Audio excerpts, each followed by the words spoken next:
Welcome to the Military OneSource Podcast. Military OneSource is an official program of the Defense Department with tools, information, and resources to help families navigate all aspects of military life. For more information, visit MilitaryOneSource.mil. Hi, I'm Bruce Moody, and welcome to the Military OneSource Podcast. Today, we're going to talk about a different podcast series, one that we produced. We really want to focus on this in today's episode because this series is dedicated to military families who have a family member with special needs. So the title of the series is the Office of Special Needs EFMP podcast series. So with me today to talk about this series is Jen Wong. She's with the Defense Department's Office of Special Needs, also a colleague. And joining us also is Jonathan Alexander. Jonathan is a retired Marine Corps Gunnery Sgt and was a guest on some of the episodes. So welcome to the both of you. So glad to have you with us. Thank you for having me, Bruce. Thank you very much. My pleasure. My pleasure. As we say, it is a series about EFMP, but it really is something for all members of the military community to benefit from. So, Jen, if you could just sort of lead off and tell us about this podcast series, what's in it, who it's for, what we can look forward to by listening to the series. Sure, Bruce, I'd love to. And you're exactly right. This series is great for everyone. You know, service members, family members, folks enrolled or not enrolled in the Exceptional Family Member Program. It's also great for providers and leaders. And these podcasts can be found on Military OneSource and other streaming services as well, such as Spotify or Apple or other streaming platforms. And there are two series of the Office of Special Needs EFMP podcast. And there's a total of 12 episodes on a variety of topics.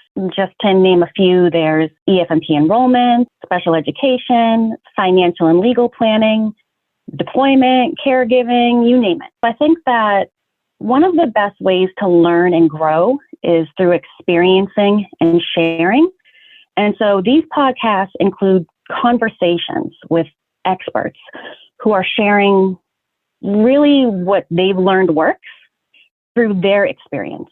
And so the goal is that hopefully their insights will help listeners connect, know what they're experiencing is normal, and gain some resources to guide them in their journey, no matter what stage of MIL life they're in. And you raise a really interesting point because far from a dry recitation of policy and resources, you know, it is a lot of stories. It's a lot of sharing personal experiences so that people can really get a sense of, you know, what is there for them. And I think that really is a big strength to this podcast. It makes it very, very compelling. Jonathan, if you would talk to us sort of about your journey through the Marine Corps and with retirement and with your family and where you are now. Can you share that with us? Yes, I can. And so with all of our jobs in the military, one of the things that we all have in common is that we know nothing when we begin, and we're built from the ground up. As those years accumulate, our experience grows, our knowledge grows, and, you know, we become comfortable enough to eventually become a mentor.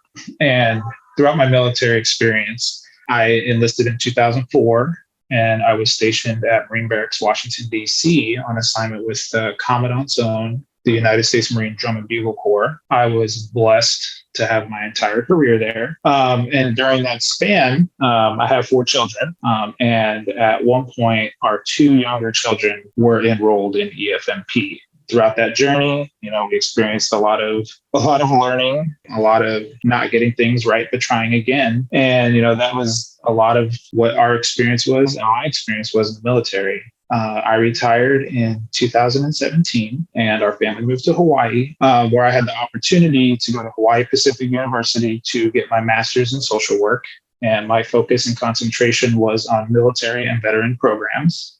And now I'm fortunate enough to be working on my PhD in exceptionalities, which is special education here in Hawaii. And my big focus is families and advocacy.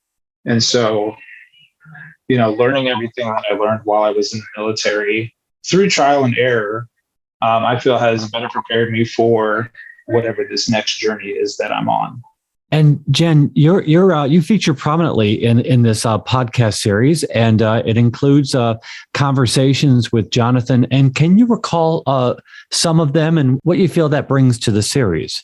Absolutely. As you mentioned earlier, Bruce, what's really great about these episodes is they're conversational, where you don't have to sit there and take notes. On Military OneSource, they have all the resources available. And so I remember in the episode, while I was having a conversation with Jonathan, the episode title is Advocating for Yourself and Others. And I really felt like I was along for the journey with him. He was talking about how he really started his learning and growth in advocacy, watching his wife excel at advocating for the family. And then he went down through that journey. And I really loved hearing his growth and how he learned along the way. And really that sort of what Jonathan mentioned earlier, we all start somewhere, and it's not always rosy and rainbows. You trip a little along the way, one step back, two steps forward, and it's a learning experience all along the way. And he kind of talks about his journey and everyone who was there to support him along the way. And that really speaks to the military community, especially when it comes to that support. And Jonathan, if you could share with us this podcast series, share with us your thoughts on this series and as a resource to military families, what it will mean for them to listen to this series. So one of the things that I can say about it is that when you have children that have special healthcare needs or a dependent that needs a little additional care at a military treatment facility, you tend to become isolated.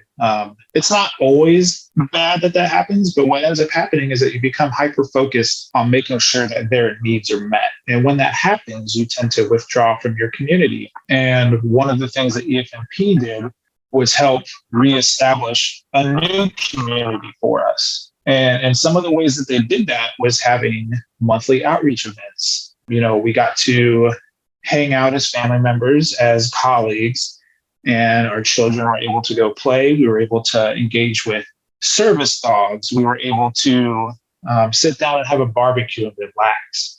And it's nice to be around people who just get it sometimes. And EFMP was one of those places where they just got it.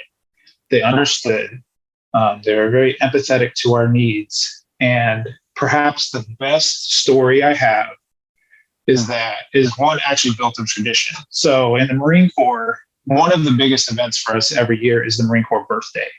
We have birthday ceremonies, birthday balls, all over the United States, all over the world. We're cutting cake, we're reading General Legion's birthday message, and these events are pretty family friendly. However, those of us that have children that may not behave typically, we tend to either not go to the ceremony, or I would go by myself, and then I couldn't enjoy that event with my family. And so what EFMP did is that they had an EFMP birthday ball ceremony for us. We had the commanding officer come. They read the birthday message. We got to cut cake. We all got to dress up and have a good time and dance to music, enjoy camaraderie.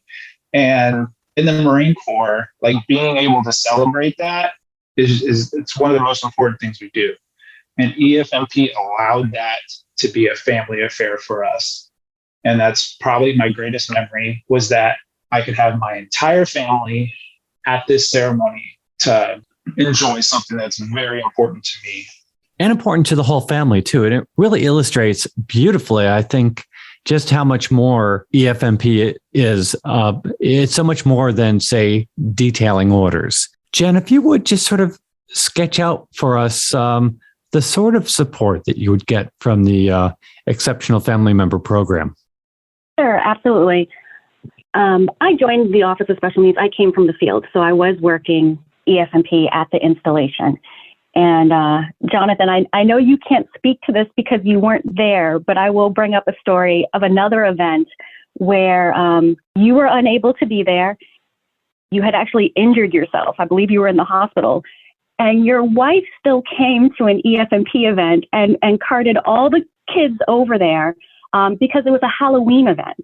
And sort of what you spoke to, it's very specialized. It's very, a welcoming environment, a supportive environment. It's something that she could take the kids to, and it wasn't overwhelming. It wasn't the middle of the night. They could dress up.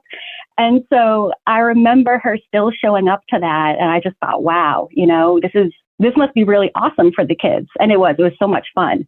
But along with the support of those opportunities of outreach where families can meet one another, feel included, be in an environment that's less stressful for their family members, those family support providers at the installation are doing so much.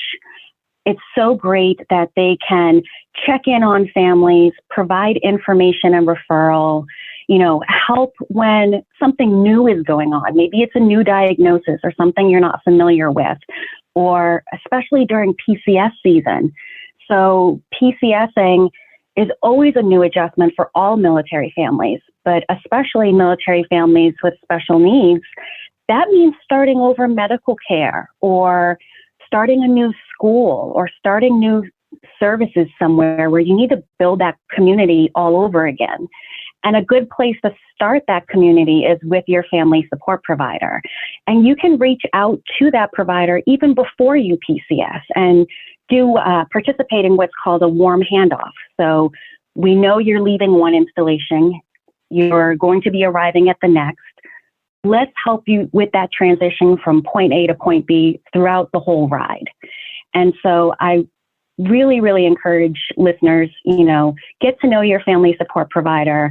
They're not this mysterious person behind the computer sending you an email or whatnot. They're this person who really wants to be involved with your family, get to know you, and support you in any way possible.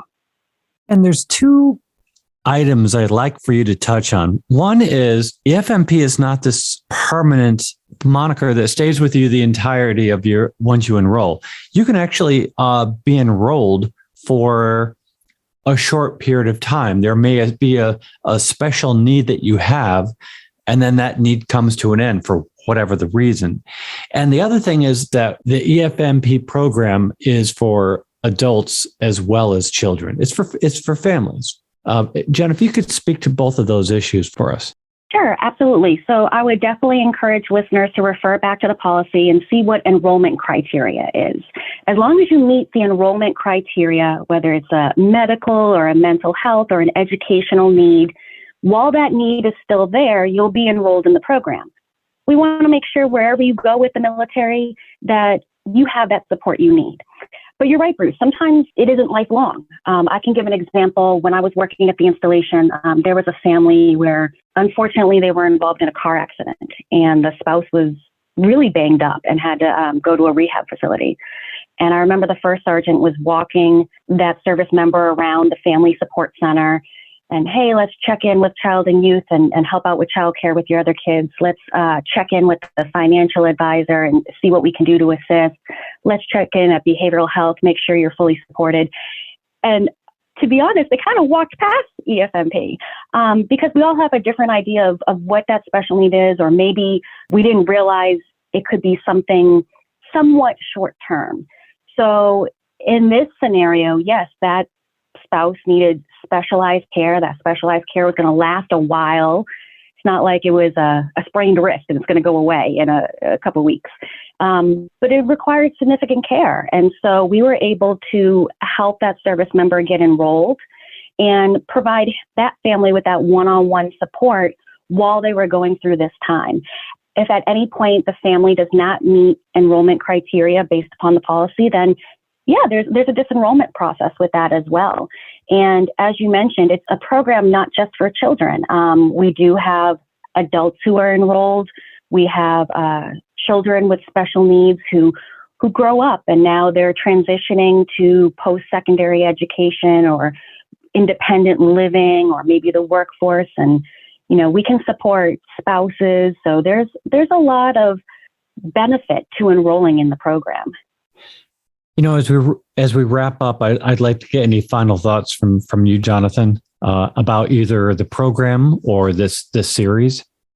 Yeah, I think that for those, who have family members enrolled in EFMP, for those future leaders in the military or current leaders, commanding officers, senior enlisted, these podcasts are beneficial to help mentor, train, and guide your younger soldiers, Marines, airmen, or sailors, and use it as a learning tool. We don't know what we don't know. And by providing these conversations on these podcasts like we have, it takes a pretty big topic and makes it easier to digest. And with that, I think that there can be a lot of beneficial use to using this resource as a leadership tool. Thanks for that. And what we're going to do is make sure that we have links to the Office of Special Needs EFMP podcast series in the program notes. You can click straight into it.